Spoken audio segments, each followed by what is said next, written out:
पिछले एक साल में XRP के प्राइस में हमें जबरदस्त एक्टिविटी देखने को मिली है और अपने ऑल टाइम हाई को ऑलमोस्ट ब्रेक कर ही दिया था। रिपल वर्सेस सिक्योरिटी केस में फाइनल वर्डिक्ट रिपल के फेवर में आना, उसके अलावा मल्टीपल बैंक एंड कंपनीज के साथ डील, यूएस रिजर्व में XRP का ऐड होना और अब XRP ETF को लेकर भी पॉजिटिव न्यूज निकल कर आ रही है दोस्तों, जिसके बारे में आज की वीडियो में हम बात करेंगे। Welcome to our channel crypto minders. 2018 में दोस्तों XRP ने अपने ऑल टाइम हाई $3.8 को टच किया था, जिसे ऑलमोस्ट 8 ईयर हो चुके हैं। उसके बाद 7 सालों तक XRP के प्राइस में हमें कंटिन्यू गिरावट देखने को मिली। जो XRP इन्वेस्टर थे दोस्तों, उनका तो बिल्कुल रोना निकाल दिया था XRP ने। बट कहानी यहीं खत्म नहीं होती है। लास्ट ईयर अपने लोवेस्ट लेवल से XRP ने फिर से जबरदस्त प्राइस एक्शन देखा और $3.6 के लेवल को टच किया। 7 सालों की गिरावट और इतना सडन अपसाइड का दोस्तों सिर्फ और सिर्फ एक ही रीजन था, रिपल और सिक्योरिटी कमीशन के बीच में चलता हुआ कोर्ट केस। सिक्योरिटी कमीशन का कहना था दोस्तों कि XRP एक सिक्योरिटी है और रिपल का कहना था XRP एक नॉन सिक्योरिटी एसेट है। अब सिक्योरिटी और नॉन सिक्योरिटी को सिंपली समझे तो जो भी एसेट है उसका कॉर्पोरेशन का डायरेक्ट ओनरशिप हो, लाइक रियल एस्टेट, और नॉन सिक्योरिटी एसेट मींस जिसका कंपनी ओनरशिप और रिवेन्यू से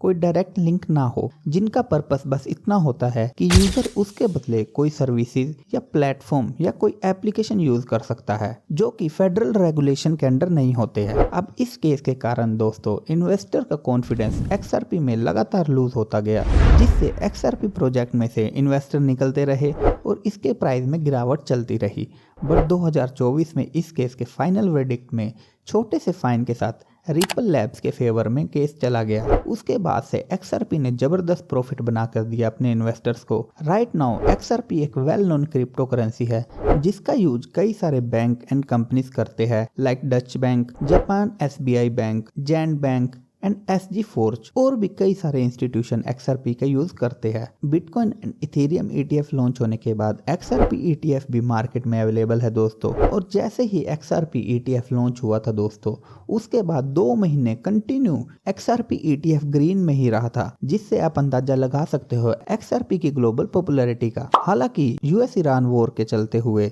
कई सारे इन्वेस्टर ने XRP ETF से पैसा निकाला भी है, बट वो ऑलमोस्ट वर्ल्ड की सभी फाइनेंशियल एसेट के साथ हुआ है। और जैसे ही US ईरान पीस टॉक की स्टार्टिंग हुई है, XRP ETF में फिर से इन्वेस्टर बाइंग करने लगे हैं। बट इसका कोई पॉजिटिव इम्पैक्ट हमें XRP के प्राइस चार्ट पर देखने को नहीं मिला है, क्योंकि लास्ट ईयर से लेके अभी तक इसके प्राइस में 60% तक की गिरावट देखने को मिली है। राइट नाउ XRP का प्राइस $1.4 के राउंड ट्रेड कर रहा है और लास्ट कुछ मंथ से इसके प्राइस में ज्यादा मूवमेंट भी नहीं हुई है। But for long term investor point of view ये एक हेल्दी करेक्शन है और इन्वेस्टर्स का चांस मिला है एक बार फिर से XRP में लॉन्ग टर्म एंट्री करने का और मैक्सिमम से मैक्सिमम प्रॉफिट बनाने का। ये था दोस्तों आज का हमारा वीडियो। आई होप आपको मेरा ये वीडियो अच्छा लगा होगा, इसलिए वीडियो को लाइक एंड चैनल को सब्सक्राइब करना ना भूलें। मिलते हैं हमारी नेक्स्ट वीडियो में, तब तक के लिए प्ले से।